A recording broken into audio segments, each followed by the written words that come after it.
Shortly after, R&B singer Cassie Ventura filed her sexual trafficking lawsuit against Sean Diddy Combs. Last November, Rolling Stone launched a wide-ranging 6-month investigation into the rapper. Megalodon Media News. We give you all the news nobody is talking about. Just talk to him. I like this right here. Reporting led to interviews with more than 50 people connected to Combs throughout his career, stretching back to his days as a student at Howard University.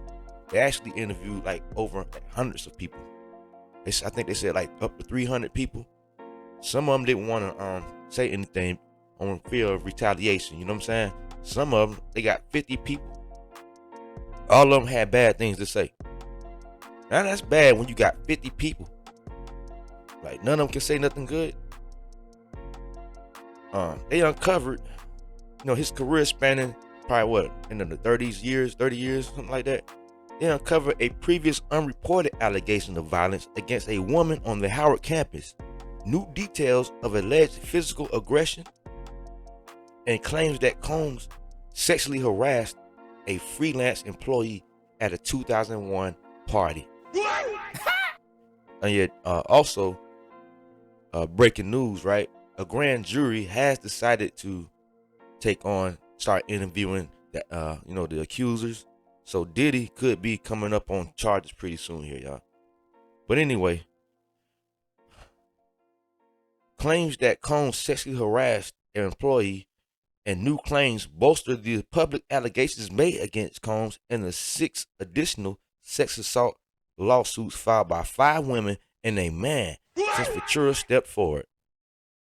Several people who spoke to Rolling Stone described Combs as a serial predator who uses fame, fortune, industry status, and reputation as a fun-loving party host to hide the terrible temper and disturbing narcissistic behavior for decades. So pretty much they saying, don't believe in parties, don't believe all that philanthropy he be doing, because he's really a monster. Now this is crazy. When all these people, you got 50 people saying the same thing about you, from men and women. So even they even interviewed people who he went to school with, classmates. You know what I'm saying? Who didn't really hang out with him, but seeing his temper fly off the handle, right? In a video posted on social media on May 19, Combs apologized for beating Ventura in the hotel hallway, saying his actions was very disturbing. But before that, he was denying it, right? Which one is it, disturbing or untrue? You're beginning to sound like a predator every day. Every day you sound more like a monster, Mr. Combs. Anyway, Combs' attorney did not respond to the specific allegations made by the sources who spoke with Rolling Stone. He said Mr. Combs cannot comment on settled litigation and will not comment on pending litigation. He better not. And cannot address every allegation picked up by the press from any source, no matter how reliable. You know why? He gotta shh. Can't say nothing. That's why. We are aware of the proper authorities are conducting a thorough investigation, and therefore have confidence any important issues will be addressed in the proper forum, where the rules distinguish the facts from the fiction. All right? Let's get into these abuse allegations, y'all. Let's check this out. Let's get into the abuse allegations. Abuse allegations against Combs date back to his college years, right? He went to Howard University. At Howard, Combs became known for hosting rowdy weekly parties. But several women remember him for more than those alleged parties, man. Right ones I have to get! They remember him more from an alleged incident outside of a school dorm. And it's a certain incident they all remember. It must have been terrible. One classmate tells Rolling Stone that Combs showed up outside a woman's dorm one night and began screaming for a girlfriend in a belligerent manner. I can just hear Puffy in my head right now screaming, right? In a belligerent manner. Other women in the dorm quickly began running through the hallways, knocking on doors in a panic, according to the source. They were sounding the alarm that Combs then known by his name Puff, was out here acting crazy. He was beating her. They was screaming for help, y'all. He screamed and hollered and acted a stone fool until she came downstairs, says another student who witnessed the beating. She says Combs used what appeared to be a belt to strike the young woman all over the place. She don't want nobody to know who she is due to the sensitive nature and fear that Combs might come back and get her, y'all. He's like the boogeyman. You know what I mean? Yeah, the witnesses say Combs appeared super angry and was screaming at the top of his lungs, adding that he whipped her butt. He really whipped her butt. And that's what they said, y'all. I'm not making this up. They say Puffy whooped her butt. Why you ain't never heard of him doing a man like that? I ain't never heard of Puffy fighting a man. I heard Suge Knight put his hands around his neck. But anyway, the witnesses say the woman was clearly terrorized. She was trying to defend herself a little bit. She was crying, and we were telling him to get off her. We were screaming for her, a third source also recalled the incident, according to Rolling Stone. That's crazy, man. Man, this is crazy. I wonder how you get along with this for so long, you know?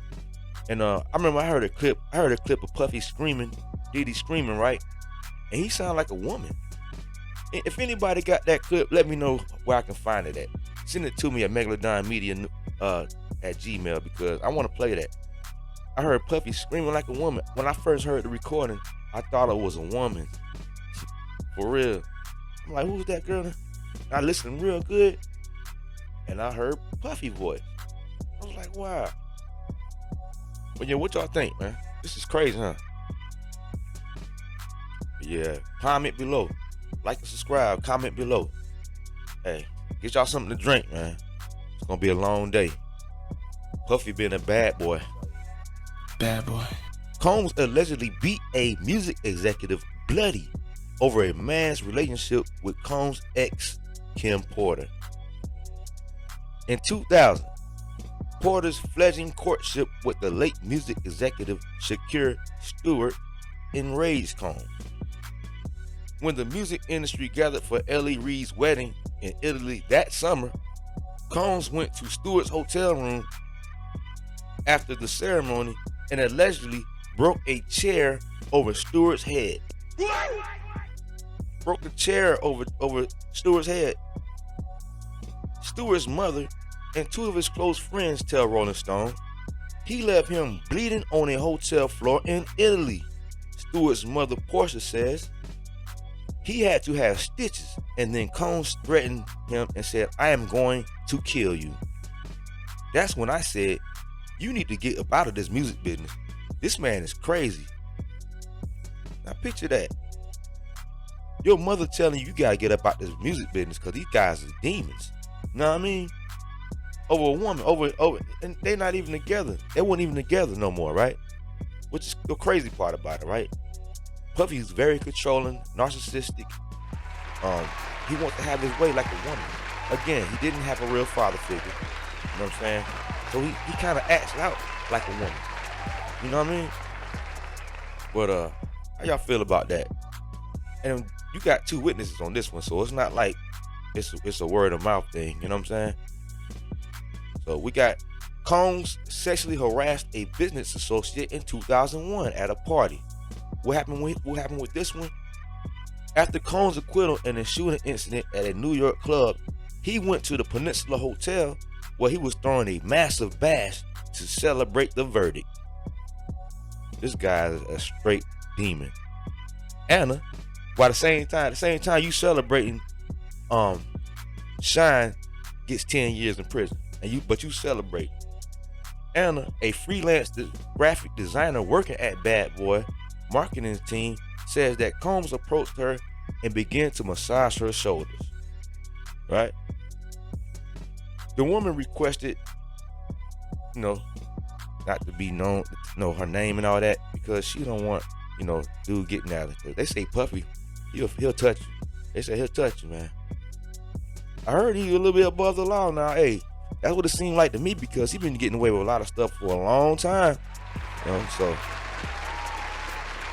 So she said, I'm getting touched on my shoulder, my arms, my back. And he's like, oh yeah, you like that? You like that? Take that, take that.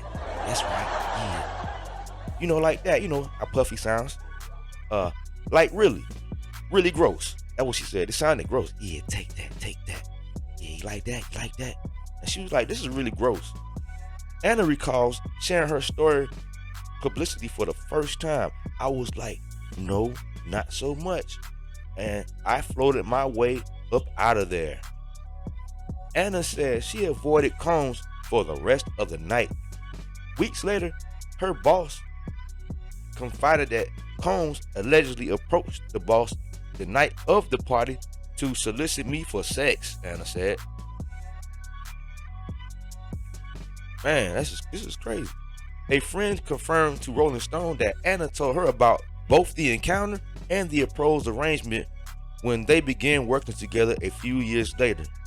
The boss did not respond to Rolling Stone's request for an interview, and everybody pretty much didn't want to let you know their names or anything like that, which I understand.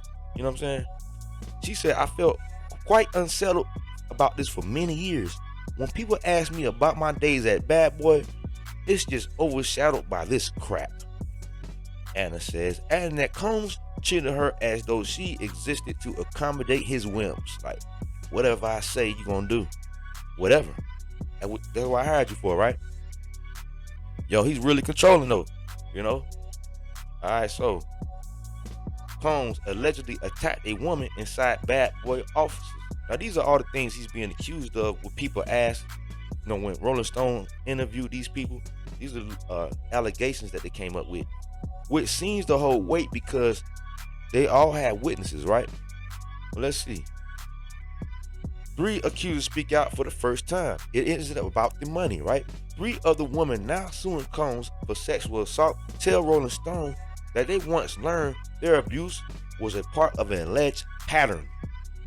It was part of a pattern, and it was time to lend their voices to hold Combs accountable.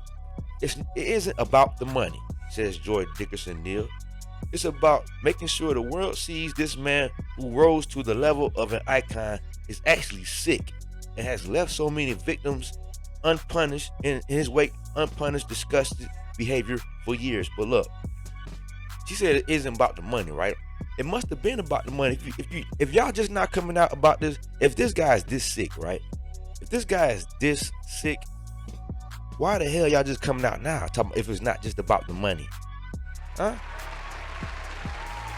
If it's not just about the money, why are you coming out now? Why you should have been came out? Oh, payday stopped, huh? Huh? The check stopped coming, huh? See, a lot of y'all need to be held accountable too. Y'all could have been said something. You mean to tell me you see this stuff going on for years, and as long as you're getting that check, hey, that's just Puffy, that's just Diddy. Nah, man.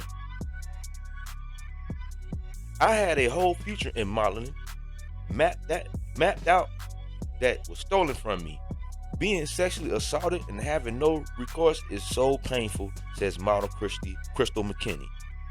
I felt like I was dying every day because I did not yet have the strength to come forward. I hope that by speaking out, I can help other survivors come forward and seek justice. Yeah, you know why she didn't have the strength to come out? Because her pockets was heavy. You know, when your pocket's heavy, it's hard for you to speak out. You know what I'm saying? You're going to speak out before you got all these racks. A Detroit area, Jane Doe, who alleged she was gang raped by Combs, shown here in the photo right here. And another man, he unidentified. They're not going to expose him. I think he should be exposed too.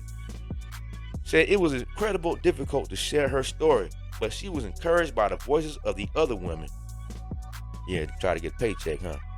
It is important to remember that it is not just Combs, but all of those who acted with him, stood silent, and actively covered up his behavior that must be held accountable. That's what I just said. That's what I just said, man. I said, I mean, if all this stuff is going on, they got all these people that know all this stuff is going on, and you mean to tell me it continued on? Nothing happened? This is crazy. I'm surprised ain't nobody just run up on that thing and hit him in the head or something. You know what I'm saying? I'm serious. All right, man. This is the crazy part. Combs, Puffy Diddy Combs, right, was jealous of Tupac Shakur's friendship with Notorious B.I.G. Yeah, I had to save the best one for last. Y'all didn't know that Puffy was jealous of Tupac and Big's relationship. As a matter of fact, he's the reason why they end up not being friends anymore. I think he's the reason why all this stuff went bad. All of it. The whole West Coast, East Coast thing. Well, check it out. Before Combs and his Bad Boy label were embroidered in rivalry with Suge Knight's Death Row Records, he was fond of the charismatic Shakur. They was cool, you know. Him and Tupac was really cool. His Bad Boy team spent the summer of 1993 studying the rapper's buoyant hit "I Get Around." You know what I'm saying? As a blueprint for a commercial hip hop record. Desperate to be taken seriously, Combs tried to foster a friendship with one of hip hop's greatest talents.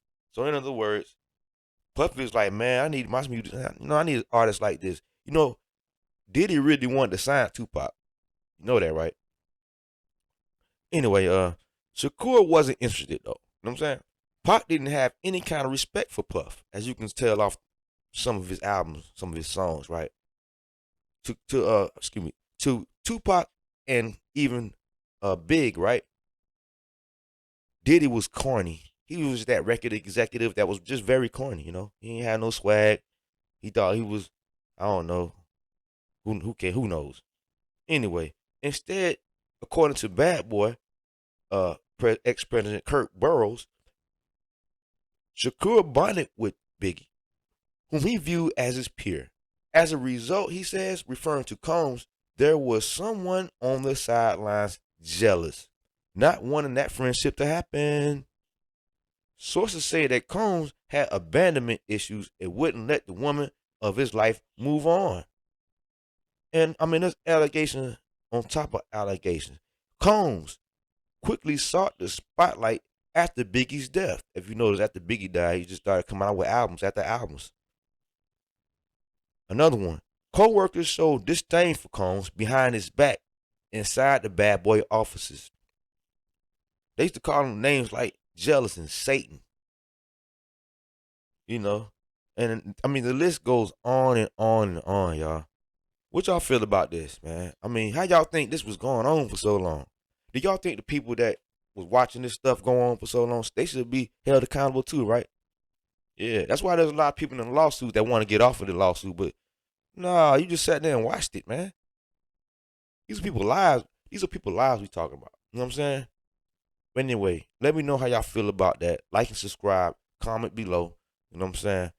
Megalodon Media News. We give you all the real news nobody's talking about. All right, fam, one. Megalodon Media, like and subscribe. Megalodon Media, like and subscribe. You feeling all the news and you loving the vibe? Like and subscribe. Go ahead and like and subscribe. It's the Megalodon. Megalodon Media, like and subscribe. Megalodon Media, like and subscribe. You feeling all the news and you loving the vibe? Like and subscribe. Go ahead and like and subscribe. Megalodon Media, like and subscribe. Megalodon Media, like and subscribe. You feeling all the news and you loving the vibe? Like and subscribe. Go ahead and like and subscribe.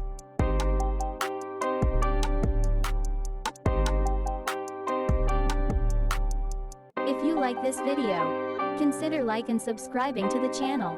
Thanks for watching.